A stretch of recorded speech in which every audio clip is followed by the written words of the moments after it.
King of Podcasts Radio Network proudly presents the Wrestling is Real podcast, because wrestling needs us. Let's get into it. My recap of WWE's Elimination Chamber here on the Wrestling is Real podcast, episode 593. Okay.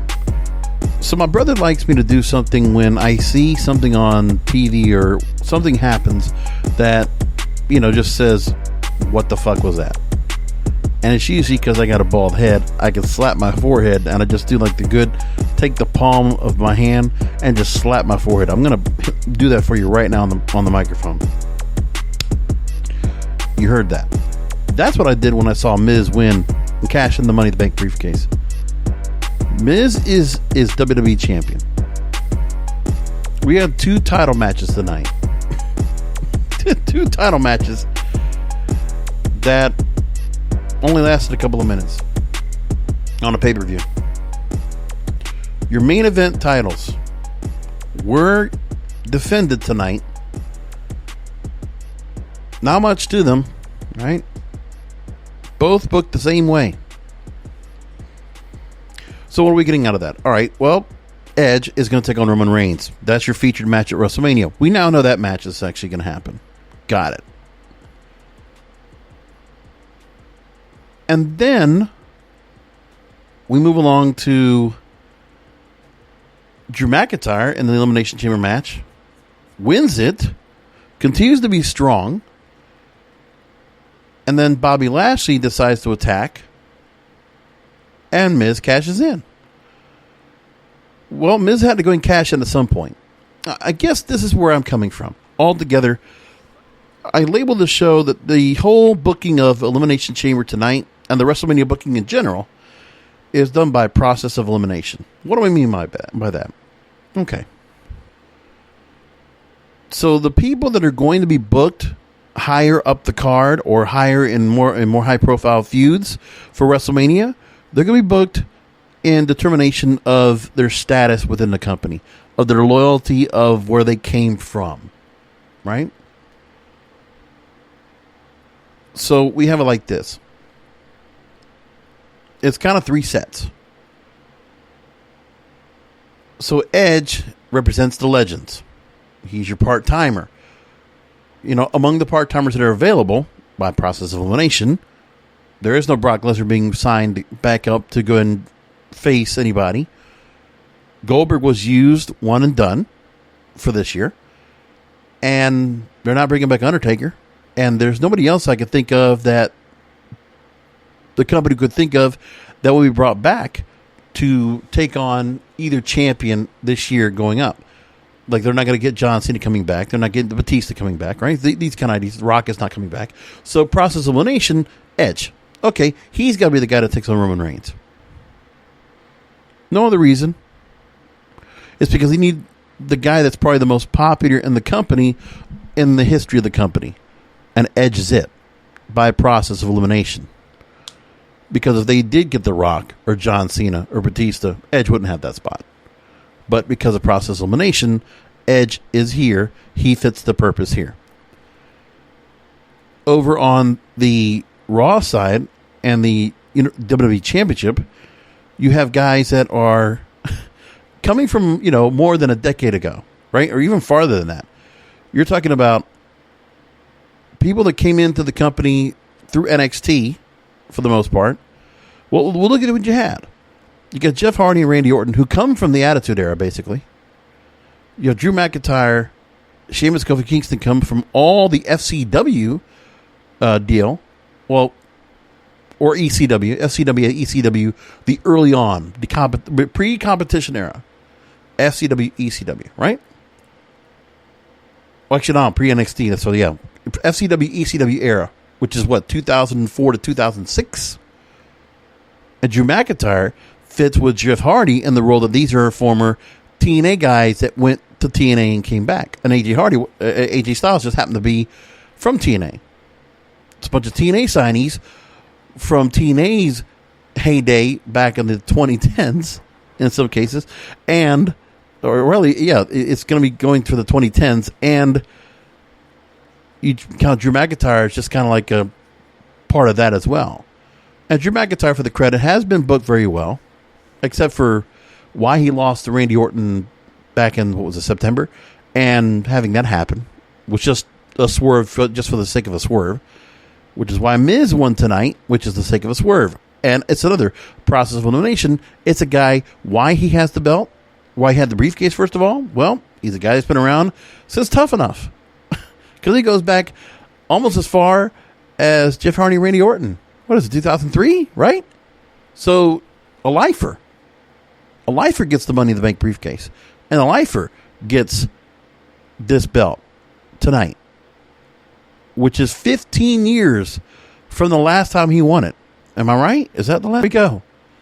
Miz in 2021's champion. And then you're looking at the Elimination Chamber match for the Universal title. Okay. In that match, you're dealing with, except for King Corbin, who might be the newest of the roster in this particular match, and Jey Uso, who's been a long timer, guys, going back to the, early 2010s. You have four guys that were on the Ring of Honor roster, Ring of Honor wrestling roster in 2007 to 2008. I was looking back at matches, and yes, Kevin Steen, El Generico, Claudio Castagnoli, and Bryan Danielson were all wrestling in some way or form. And by the way, if I'm correct, so Bryan Danielson and Kevin Steen actually tagged with each other at one point. And, of course, we know that Kevin Steen and El Generico tagged at one point. And, yeah, that's what we got. There you go. 4 of the 6 competitors were Ring of Honor guys from 2007-2008, which those are the guys that got brought in. Well, Daniel Bryan was the earliest to be brought on, but then the others, during the early NXT days, the developmental NXT days. So we're going back to 2013, 2014, 2015, right? So they've been around for a while. So they get the Universal title. And they're on the Raw side, which is the pseudo younger side. These guys are all well into their 30s, near 40s coming up, right? And, they've got a lot of years on them. So, yeah. Yeah, there we go. That's the kind of idea you're going with, right? Don't ask me why we're at this point, but, this is where we are. And if we're looking at the ages of the guys that we're working with as well, okay, well, Sami Zayn's 36, got it, all right. And then Cesaro is 40, by the way, if you didn't know that. And Kevin Owens is 36. So again, not too old, but again, it's in the older end of the spectrum. Not a lot of 20-year-olds in this whole spectrum right now of WWE, which tells you the kind of booking we have. It's old school booking right now overall. And that's what we got. And I did not even include Bobby Lashley in the mix, which, of course, he's been around, going back to the mid-2000s. And also was a TNA for a while and came back. So they're really just going after guys that they've had around in the system for a long-ass time. It's just what they do. When you're having to work in a very conventional form of booking right now with the people that are out of touch, that are just wrestling people, that just, it's just an old school wrestling mind. This is booking for 30, 40 years ago. This is where we are at. But again, it's old style booking, which might have worked back in the day, right? But for this audience, they're not booking at all for the audience of today. Unfortunately, virtual audience, because we don't have an audience that's in the stadium, in the Tropicana Field or Thunderdome to go ahead and give a real response. It's that piped in stuff. WWE right now and their booking is on their own, and they're just assuming what the audience wants, and the way they're going to book it, they don't trust anybody new to push forward out of who they have. Of who they do have, Bianca Belair is the one this year. They always let one kind of break through. And in my opinion, I feel like Bianca Belair is being brought up because Well, part of it, I think, is because Fox. Something there, I think Fox is probably influential in making sure she gets some spot very high up the card. Or could it be she just checks a couple of boxes? I hate to think that, but in a corporate sense, I think it could be. On the SmackDown side, we see how there are certain stars that check boxes. Now, I'm not saying this in a bad way, but that's just how I feel. It's not the way it should be, but it kind of is. But really, what they're doing right now is they are basing it on legacy, on tenure, on longevity within the company, and who they can trust. And they don't trust anybody new. They don't feel like they have anybody that's new or relatively new that they can just bring up and escalate. They don't feel like there's anybody at all. And that tells you because they don't trust their own judgment, number one, and they don't trust anybody else to kind of determine who should be towards the top in the first place. That's where they are. I don't know what to tell you, but this is how they feel about everything. So you get 2 matches where you get some solid winners in the Elimination Chamber. The matches were good, right? There was no question about that. Felt a little orchestrated, very, very planned, the way it was all set up. And I just feel like I'm getting to watch more, when I watch more WWE matches, it doesn't even matter if it's the older guys working out there that have been working with each other for years and years and years. I just feel like, it's watered down and it's still good, but it's just a style that just sits out there. And I'm like, man, I wish they had more. When you have guys that have worked with each other for so long, I wish they had more input in what they could do, I guess. I don't know, just feel like that. So Daniel Bryan, Roman Reigns, initially that match goes up the fast lane. That becomes your main event of fast lane. That's fine. Okay. And then when you look at there was really nothing to be said about who was being eliminated first or second or whatnot. But you could look by process of elimination, something how it worked like this. Or I bet you Daniel Bryan probably had some say on who was going to be, first of all, probably who was going to be in that match. And then who got eliminated how. So King Corbin has been booked non-factor. He really doesn't, there's no favorites for him in any way, shape, or form, I guess, within the circle. So he got dropped out first. Sami Zayn drops out next. And then so again, Jey Uso, Cesaro, Owens, and Daniel Bryan. And, listen, Daniel Bryan had a great match. He's being brought up once again. Got to heat him up right now. He'll be a great match for Roman Reigns, sure. And he did. And, I don't know why I said fastly. Unless he let that match happen again because of how quickly it happened. I don't know. But then, of course, we get, after the match, Roman Reigns and Daniel Bryan, we get that quick match. Edge comes out, points at the sign. Now we know what that pay-per-view match is going to be in WrestleMania coming up in April. Okay.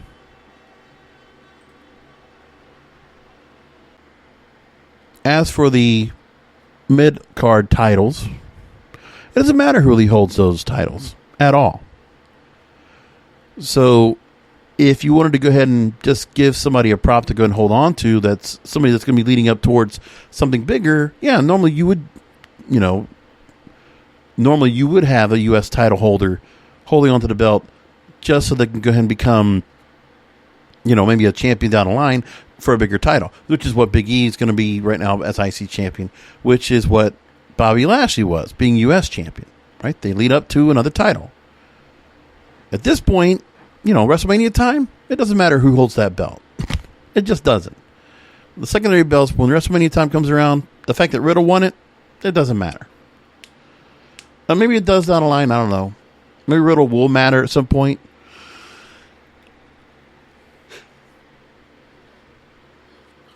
Because I guess they like the goofy character that they made him portray now, I guess. Otherwise, I never really got a answer as to why Keith Lee got dropped out of the match in the first place. But I will say this, and people might not like when I say this, because I did hear somebody that does a podcast talking about why isn't Keith Lee being allowed to be Keith Lee. Listen, whatever it is, the promos he's doing right now in the company, if it doesn't work with the script writing they're giving him, then it doesn't work.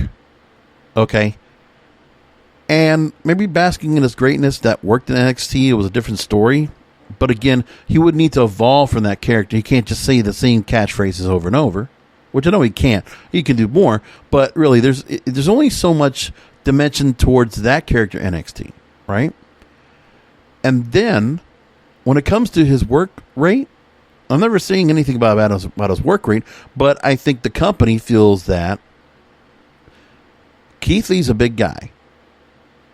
And the fact that Keith Lee will be working as a big guy, trying to go and get his moves out there and trying to do, they want him to go and do high-flying moves. Well, that works for other companies. But again, you're talking about Keith Lee at 36 years old. I believe that when they brought him onto the roster is because they needed a big guy, and he, very charismatic, and he can talk on the mic. And if they give him the right stuff to talk about on the mic, that would be one story. But what it comes down to is, with Keith Lee, he has to be able to do more of a ground game. And at this point in his career, at 36 years old, he's 340 pounds. In the last 5, 6, 7, whatever years before that, sure, you can have him going out there and, hitting the ropes all the time. But at this point, you got to think about his career and the longevity. Because the thing is with him is that you have to consider if he can get injured. Because just for him, it doesn't matter how flexible he is right now, 36 years old, he's getting older. And you want him to go ahead and be able to transition. Listen, even LeBron James had a girl who learned how to do a jump shot and not just keep running into the floor and keep running to the basket. Okay, Dwayne Wade, the same way. I watched that a lot watching Miami Heat basketball down here. Dwayne Wade, getting into his 30s and getting older, he just can't keep running towards the net. You just can't keep going and doing what you can't be able to do because, they're smaller, at least for Dwayne Wade, was a smaller guy getting beat up all the time, trying to go ahead and go up against the big guys, making shots. He had to go ahead and just make his way in. That's one thing. And that's okay. But this is where Keith Lee needs to have to. But this is where WWE, I think, is doing the right thing for Keith Lee in the fact that they need to keep him grounded. So he has to learn big style. He's got to be working as a big guy, and they need people working as big guys. And there's a role for Keith Lee to be that, which is what Braun Strowman's supposed to be, right? Which is what Kane was always to be, and others. So they have to figure that out. Because they don't have a lot of big guys on the roster anyway that are just of that girth and that size. And it's something about his gut. It's just a matter of that, sure, he can move around like he does, but he's got to slow his game down. He's got to ground it if he's more methodical in the ring. He was eventually going to have to do this even if he was in the indie circuit still.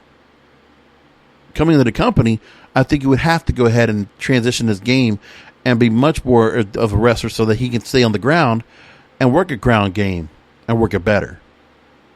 And just more power moves. Instead of him more doing,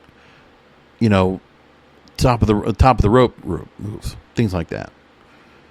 So that's what it has to be more of. At least I think what it'd be now. But either which way, he's not in the match for whatever reason. And Nia Jax, Shayna Baszler, they win. They retain the women's tag team titles. What will that mean for Sasha and Bianca? Don't know. But again, the women's division, we don't know anything about what's happening with Asuka or Sasha Banks. Not right now. Really don't know anything yet. And that's all there is to it. What we do know is that Nia Jax pinned Sasha Banks with a Samoan drop, and that was because of an issue with Reginald being outside the ring, right? And that part. So again, we know that Carmella is going to be involved once again somewhere in the Sasha Banks thing. So I'm guessing my thing, what's going to happen is that somehow Carmella is going to get somewhere thrown into the mix in a triple threat for the SmackDown Women's title. I think it's somewhere down the line. I think Carmella, Sasha Banks, and Bianca Belair will be triple threat. And what I think will happen is much like how Riddle was able to win the U.S. title tonight, he pinned John Morrison, not Bobby Lashley, which is very significant, symbolic. Same thing will happen here. Is that Bianca Belair could win the SmackDown Women's title at WrestleMania and she'll pin Carmella and not Sasha Banks, which is exactly what this company would do. No surprise there whatsoever. Not at all. And so what it comes down to is that, okay, Miz cashes in. Somewhere, somehow, they made that happen.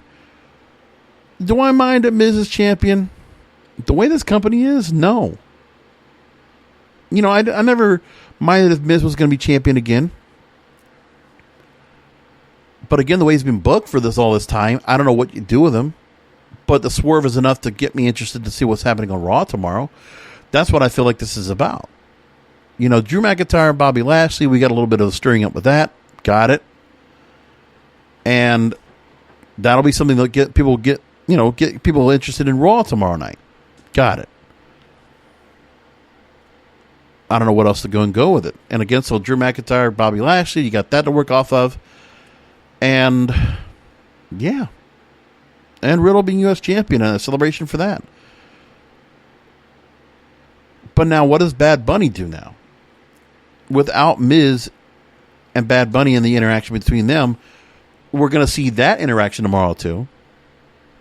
Raw's just it's a smorgasbord. I never thought I'd use that word, but there you go. Raw is a complete smorgasbord tomorrow.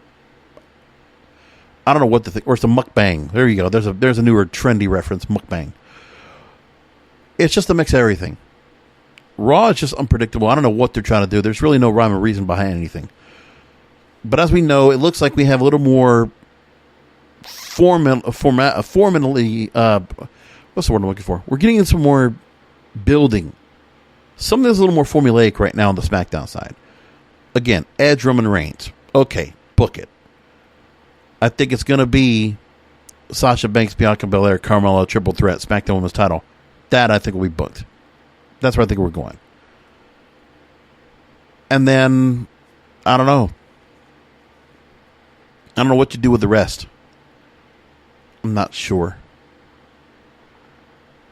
But again, with who we see right now, Elimination Chamber, among the roster, you know, altogether, it looks weak compared to other years. You know, for them to go and try to book 2 nights worth coming up, I don't know how they're going to do it. And here we are. What are we now? What, 7 weeks away or something like that now from WrestleMania? And, you know, Edge, Roman Reigns sounds nice, but for the rest of WrestleMania season, a lot of ground to cover. A lot of work to do. There's not much more I could say about all of this tonight. Just kind of there. And, you know, the show is fine. Got no problem with that, but I give it a B. Kind of a shock to see Miz win. But again, the way he won, I can't dispute that.